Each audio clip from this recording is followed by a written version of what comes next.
So while you're looking for the screen, what schools provide for children? Do we have schools that for children that speaks little to no English? Do we have schools that cater to those children and families? Yes, we do have. There is dual language schools. But for your previous questions, we have as parents have a responsibility to promote literacy, high achievement, and the love of learning at home. Monitor and guide their child's academic process to ensure success. Meet with teachers and other school staff about their child's education, and attend meetings and learning activities to be informed and support the child's needs at home.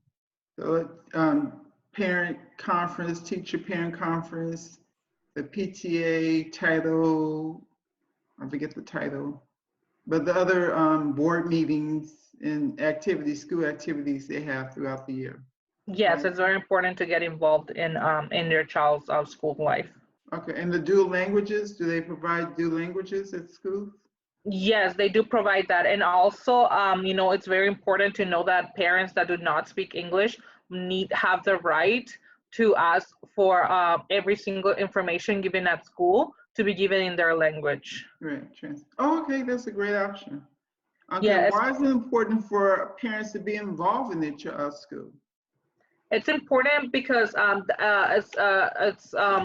children will perform better if parents are involved in their school life, as well as having a better understanding of what their children are going through. Okay.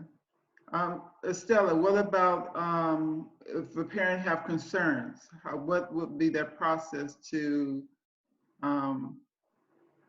get clarification or to get that situation cleared up if they have any concerns with the teacher or child, or how will they find that support?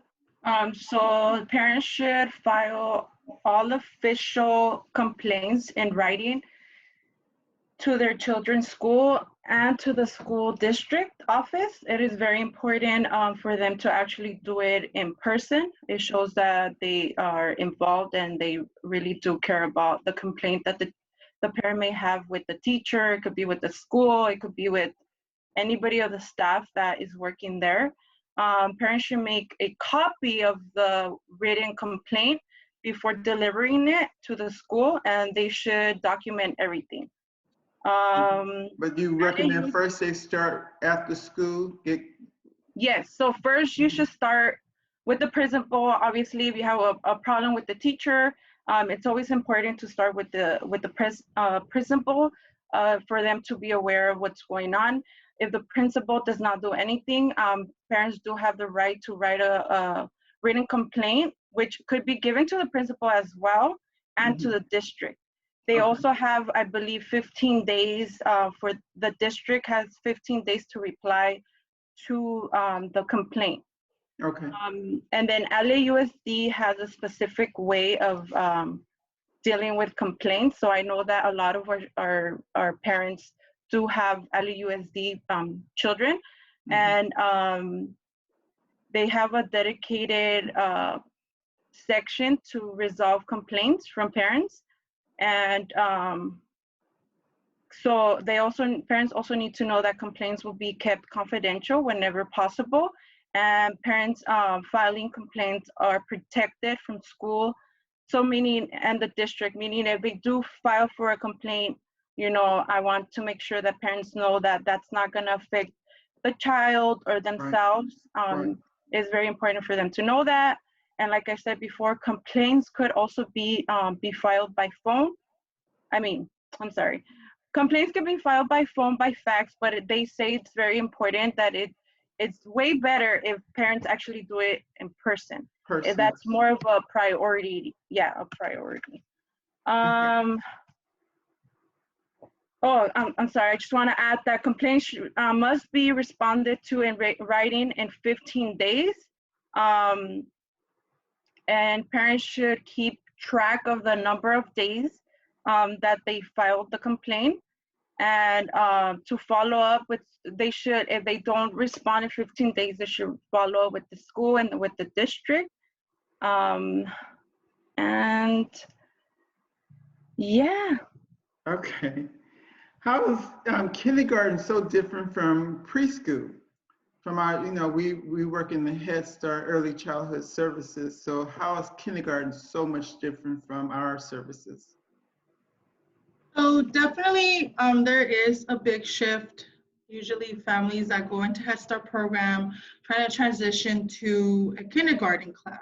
There's a lot of different expectations that goes on to that, and a change in routine. I think about it like this, when you're going into a new job, you're getting adjusted to new policies, new procedures, getting to know the people around you. And it's kind of the same thing when, as children are transitioning from a Head Start to a kindergarten class. They're potentially new children, they have new teachers, new routines, new schedules. So larger classrooms. Definitely, larger classrooms. So there is a big shift, and I think it has a lot to do, helping the child get adjusted, but also as parents. But definitely in regards to curriculum-wise, with kindergarten, Head Start preschool compared to kindergarten is definitely in curriculum. Children are continuing to learn about families, transportation, maybe about certain plants, the weather. They're also learning about high-frequency words and how to break words into sound. So they're getting more of that now. How to spell, capitalize, write letters, how to share, maybe take turns and follow rules, because now there is definitely more rules in the classroom. And also the difference, even also about how people lived in earlier times and how they live now. So they're getting more a different curriculum than what they maybe were used to preschool. And which leads me to the expectations of it. Some parents might ask, what are the expectations now from being in preschool to Head Start? And there is a big change. For example, children now might have to be sitting still for a longer period of time. Usually in Head Start preschool, they're more moving around. They have, they could go play maybe more outside time. Here, they're now in the classroom large period of time, so the whole day, and they have to be sitting, maybe doing some work that the teacher's providing. Also, they have to focus on the task at hand, go to the restroom without help now. So usually I know at preschool, they go with the teacher. Now you kind of have to go to the restroom by yourself. And lastly, most importantly, something that in Head Start you do is go and take naps. So now they won't take naps. They're going to be stay awake throughout the day now, which is a big change for preschool children. And now, they have to just raise, now keep track of their materials, personal items. So I know it could be very overwhelming. As a parent, you're concerned, is my child going to be able to have this ability? But just don't be alarmed. Obviously they're going to succeed, and Kinder is designed to help children get ready for the next step, which is for first grade. Okay. How can I help my child prepare for kindergarten? It's Sorry. It is very important to talk to your child about going to kindergarten in advance, and often so they are not surprised about going to kindergarten. This allows them to have time to process the feelings that come with change. Mm-hmm. Kindergarten is a big transition for young children, and the major changes come with major feelings. Feelings of fear, anxiousness, nervousness. They're all normal and often come when starting something new or unfamiliar. So I'm going to show you the feelings chart.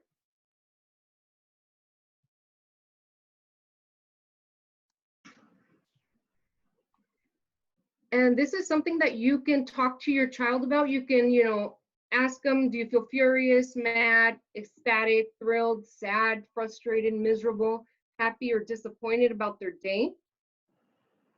And this I like can that help because you could point at it. The child could point at the faces.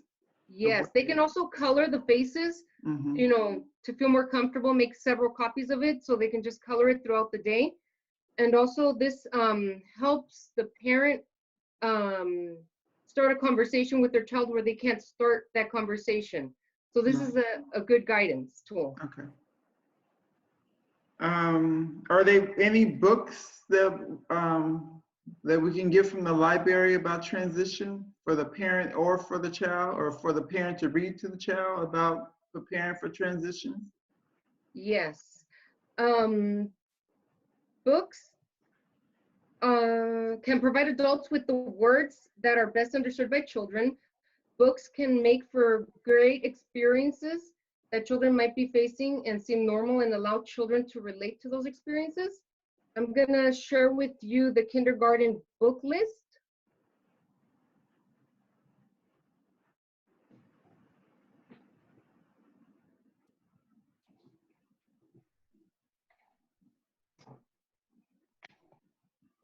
Kindergarten, there's some right here, the top part. Mm-hmm. Okay. Those are good resources. Yes, this is only a short list and they are available for children in the library. You can check them out as well as in both English and Spanish. How would you prepare the child now the child is being dropped off to school, and you're not walking them to the classroom, most likely in the elementary school? How do you prepare your child for that transition? Most likely you're not walking them to the classroom. Most likely you're dropping them off at a designated area and they have to walk themselves to where that assigned area is located. So, I mean, definitely, the first day of school can come with, mixed feelings for everybody. As Suleika stated, the child may experience excitement, nervousness, sadness, and many other feelings. I think it's very important to just have everything ready the night before, kind of having a structure, routine with them. But when it comes to saying goodbye, when you're dropping them off, you kind of want to give them words of affirmation to the child. Giving them a hug, a kiss, telling them that, they're gonna have so much fun, telling what time we're gonna pick them up, who will be picking them up, and, most importantly, just walking with a smile, because if you as a parent are transmitting energy of, getting nervous, anxious, like they're gonna get that feeling and then now they're gonna feel anxious. So kind of giving them that sense of security, like I'm okay, like you're gonna be fine, and smiling with them, like don't be kind of like lingering like in the classroom. Like, I know it's hard and it's not as easy as you might, as I stated, but you just kind of have to have that strength, because that's gonna trespass into the child. So, I know you want to be lingering, kind of looking behind the classroom, and usually the first day you try to be okay because everyone's getting used to it, but you want to not be able to have that, because Right, give them that independence support. yeah, you want them to be as independent as possible. So those are some things I would suggest for families to do upon dropping off their child, and just getting used to this new routine and have, and in this, it is a drastic life change for them. So you want to be able to kind of give them that sense of security, but it also starts with you also showcasing that security. Right.